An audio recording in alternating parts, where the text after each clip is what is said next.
Assalamualaikum warahmatullahi wabarakatuh. Saya Reza Ridana Anugrah, NIM P0512022000175. Di sini saya akan membacakan laporan pendahuluan dengan pasien risiko perilaku kekerasan. Baik, selanjutnya yaitu saya akan membacakan konsep dasar risiko perilaku kekerasan. Pertama itu definisi. Perilaku kekerasan adalah suatu bentuk perilaku yang bertujuan untuk melukai seseorang secara fisik maupun psikologis. Berdasarkan definisi ini, maka perilaku kekerasan dapat dilakukan secara verbal yang diarahkan pada diri sendiri, orang lain, dan lingkungan. Selanjutnya yaitu ada penyebab atau etiologi. Beberapa faktor yang mempengaruhi risiko perilaku kekerasan adalah yang pertama ada faktor psikologis menjadi salah satu faktor penyebab karena kegagalan yang kemudian dapat. Yang selanjutnya yaitu perilaku juga mempengaruhi, salah satunya adalah perilaku kekerasan. Kekerasan dapat pada saat setiap melakukan sesuatu, maka perilaku tersebut diterima sehingga secara tidak langsung hal tersebut akan diadopsi dan dijadikan perilaku yang wajar. Selanjutnya itu sosial budaya dapat mempengaruhi karena budaya yang pasif agresi terhadap pelaku kekerasan akan menciptakan seolah-olah kekerasan adalah hal yang wajar. Selanjutnya ada faktor spesifikasi yang meliputi ekspresi diri di mana ingin menunjukkan eksistensi diri atau simbol solidaritas seperti dalam sebuah konser, nonton sepak bola, game sekolah, perkelahian massal dan sebagainya. Ekspresi dan tidak terpenuhnya kebutuhan dasar dan kondisi sosial ekonomi. Selanjutnya kesulitan dalam mengkomunikasikan sesuatu dalam keluarga serta tidak membiasakan dialog untuk memecahkan masalah, cenderung melakukan kekerasan dalam menyelesaikan konflik. Adanya riwayat perilaku antisosial meliputi penyalahgunaan obat dan alkoholisme dan tidak mampu mengontrol emosi pada saat menghadapi rasa frustasi. Ini di sini ada masalah. Selanjutnya ada rentang respon marah. Respon marah berfluktuasi sepanjang respon adaptif dan maladaptif. Di sini ada adaptif, pasif, dan perilaku kekerasan. Perilaku individu yang mampu menyatakan atau mengungkapkan rasa menyakiti orang lain sehingga perilaku ini dapat menunjukkan keadaan pada individu. Selanjutnya ada perilaku pasif, merupakan perilaku individu yang tidak mampu untuk mengungkapkan perasaan marah yang sedang dialami, dilakukan dengan tujuan menghindari suatu ancaman yang nyata. Yang ketiga ada agresif atau perilaku kekerasan, merupakan hasil dari kemarahan dan ketakutan. Selanjutnya yaitu selanjutnya ada menurut dan Yanti dalam iklan atau wawancara tentang perilaku kekerasan adalah yang pertama mengaturkan rahang dengan kuat, keempat menempelkan tangan, lima jalan menyindir, enam bicara kasar, tujuh suara tinggi menjerit atau berteriak, delapan mengancam secara verbal atau fisik, sembilan melempar atau memukul benda orang lain, 10 merusak benda atau barang, 11 tidak memiliki kemampuan mencegah atau mengendalikan perilaku kekerasan. Selanjutnya itu ada penata laksanaan yang diberikan pada klien yang mengalami gangguan jiwa amok. Ada dia yaitu yang pertama itu ada medis dan penatak dengan dozina yaitu sebagai mengontrol perilaku psikososial. Yang kedua ada keloperiodol yaitu mengontrol psikosis dan perilaku merusak diri. Yang ketiga ada tripsesikenidil yaitu mengontrol perilaku merusak diri dan menenangkan hiperaktivitas. Selanjutnya adalah elektrokonvulsif terapi yaitu menenangkan klien bila mengarah pada keadaan anu. Yang kedua tadi ada penata laksanaan keperawatan. Yang pertama itu ada bisa psikoterapeutik, yang kedua lingkungan terapeutik, ketiga kegiatan hidup sehari-hari, dan keempat pendidikan kesehatan. Konsep dasar keluarga, asugas keluarga menurut Mubarak.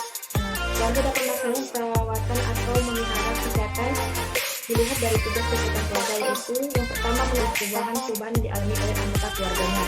Yang kedua adalah memberikan tindakan kesehatan yang tepat, pertolongan yang tepat sesuai dengan keadaan keluarga. Dan selanjutnya itu adalah memberikan perawatan pada anggota keluarga yang sakit. Yang keempat menggunakan fasilitas kesehatan yang ada di masyarakat. Masuk ke konsep asuhan keperawatan. Kajian adalah tahap awal dasar utama dari proses keperawatan. Data-data tersebut dikembangkan menjadi faktor predisposisi, spesifikasi, penilaian terhadap stresor, sumber kopling, dan kemampuan kopling yang dimiliki klien. Data-data yang diperoleh selama kajian dapat dikelompokkan menjadi data subjektif dan data objektif. Ini kajiannya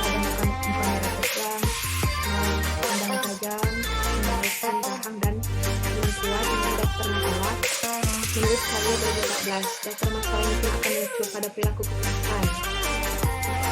Resiko mencintai diri sendiri, orang lain, dan lingkungan, bahkan halusinasi, atau yaitu halusinasi, harga diri rendah, penyalahgunaan regimen terapeutik inefektif, dan coping gagal inefektif. Ada data subjektif, kalian mengatakan jengkel dengan orang lain, mengungkapkan rasa permusuhan yang mengancam, kalian merasa tidak nyaman, kalian merasa tidak berdaya, ingin berkelahi dan dendam. Yang selanjutnya ada data objektif, tangan di katup, nada suara tinggi, waspada, pandangan tajam, refleks cepat, strategi atau intervensi yang dilakukan mengatasi resiko perilaku kekerasan. Tujuan pertama itu kalian dapat membina hubungan saling percaya.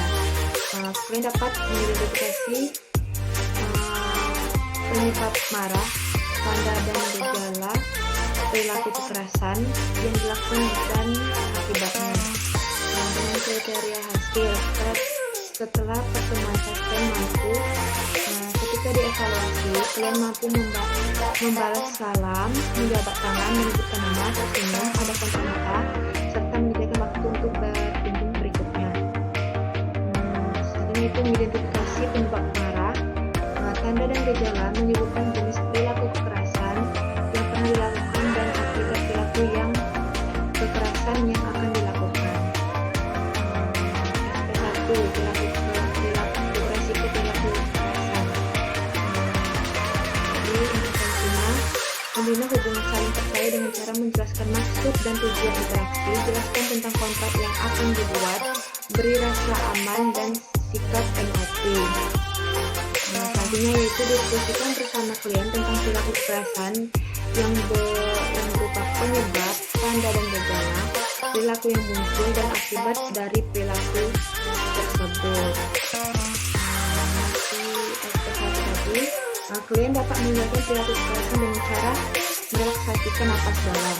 Klien mampu menyebutkan dan mendemonstrasikan cara kontrol perilaku kekerasan dengan cara relaksasi napas dalam.